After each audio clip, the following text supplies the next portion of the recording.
en direct du Palais des Festivals. Louis Hamelin. Bonjour Pierre. Bonjour la radio du festival. Vous êtes le premier exploitant qu'on a sur la radio dans Memento.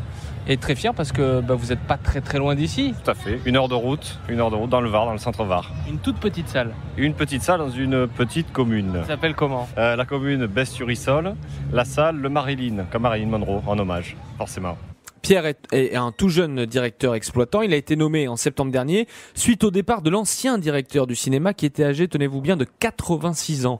Il fait donc partie de cette jeune génération d'exploitants. Il a été formé à la pellicule. Il a vu l'avènement du numérique. Comment présenterait-il sa salle ? C'est l'ambiance cosy. Vous avez la petite salle de village, donc qui est très, c'est pas une salle des fêtes avec des bancs. On est bien d'accord. C'est une salle de cinéma. Non, mais que je préfère qu'on soit bien d'accord. C'est une très belle salle, ambiance des années 30, etc. Salle à l'ancienne, d'où le fait Marilyn Monroe. Je pense que le mot est là, l'ambiance cosy. Voilà, le petit lieu sympathique de rencontre. Les gens aiment ça. Combien de places ? 84 places. Toutes bleues avec le plafond étoilé qui change de couleur. Et pour la programmation ? C'est programme à la carte. C'est-à-dire que les gens à l'accueil, comme je suis à la fois le programmateur, le directeur, l'opérateur, enfin je fais tous les postes. Ah, en fait, il y a une seule personne qui gère tout, c'est vous. C'est ça. Moi, j'ai tous les postes dans ce cinéma. Ça demande évidemment beaucoup de travail, mais l'avantage, c'est que les gens peuvent adapter le programme. Alors, quels sont les enjeux, Pierre, pour un petit exploitant quand on veut pérenniser sa salle ? L'accueil, l'ambiance du lieu, les manifestations qu'on peut y créer à l'intérieur. Là, par exemple, on va faire un petit concert. Là, il y a eu le cadre pour Django Reinhardt. Il y aura un petit concert, vous savez, avec des jazz manouches, etc. On a des clients, en fait, de tout le Var qui viennent, même de Toulon, malgré que Toulon, ils ont leur grand nouveau, on ne va pas citer la marque, mais un grand multiplex très récent. Une situation centrale, une salle rénovée, des animations qui fidélisent les cinéphiles varois. Quel type de clients viennent et reviennent au Marilyn ? Des retraités ? On va croire que c'est une clientèle assez âgée, et en fait pas du tout. On a une clientèle très variée, plutôt je dirais familiale, le terme est plus adapté. Clientèle familiale, l'après-midi vers 15h ça sera plus une clientèle âgée, donc j'adapte le programme justement en fonction avec les horaires. Et après, les séances de 18-21h, il y a de tout, d'où le fait aussi que ma programmation est vraiment très variée et j'essaie d'en faire vraiment pour tous les goûts. On part d'une programmation de jeunesse, dans des dessins animés, une programmation plus populaire, des films qui sont en ce moment en tête d'affiche, etc. Des blockbusters aussi ? Bien sûr, évidemment, qui vont arriver. Là, cet été, il y en a une bonne série qui va arriver. Et en contrepartie, on essaie aussi de travailler sur des événements différents. Là, en ce moment, on le sait, avec le numérique, ils sont en train la plupart des distributeurs de rescanner leurs anciens films. On l'a vu, il y a la Grande Vadrouille qui sont ressortis, les Tontons Flingueurs, etc.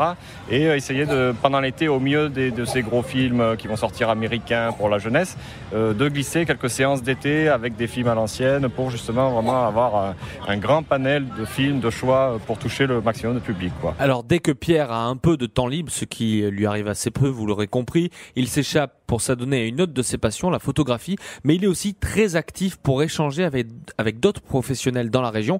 Le Festival de Cannes, il le suit depuis 7 ans. Là, il y a le passionné de cinéma, il y a le cinéphile qui vient évidemment pour regarder les films, pour regarder ce qui se fait aujourd'hui, etc. Pour ma part, il y a aussi la rencontre des personnes avec qui je suis au téléphone et par mail toute l'année. Qui par exemple ? Les distributeurs de films, entre autres, pour la programmation. C'est représenté ici au niveau du festival, donc ça permet justement de pouvoir poser des questions sur leur prochaine sortie. Parfois, ils nous présentent aussi quelques petites pépites qu'ils nous réservent pour Cannes. Et aussi le parti technique au niveau des cabines, puisqu'on le sait, aujourd'hui, avec le numérique, ça évolue très vite. Le 35 mm, bon voilà. Le numérique, aujourd'hui, il y a beaucoup de techniques qui évoluent. Le son, voilà, on entend parler du son Atmos qui s'équipe de plus en plus dans les salles.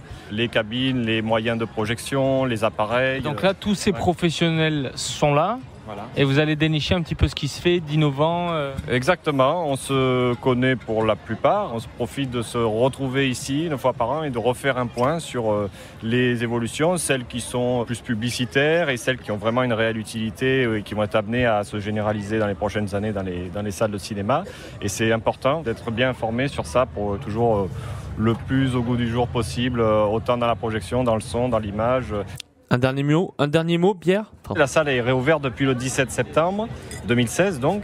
Après 8 mois de fermeture, je crois. Donc mon prédécesseur étant parti en repos, âgé de 87 ans. Donc ouais. Oui, c'était aussi également un grand passionné de cinéma. 87 ans, il a pris sa retraite.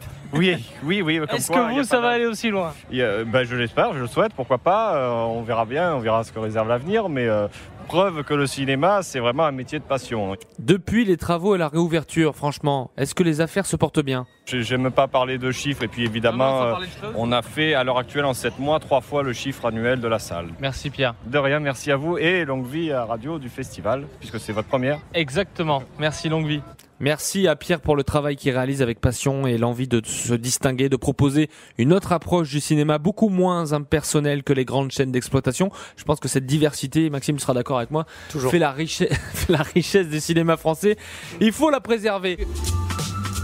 Memento, toute l'actu de la veille.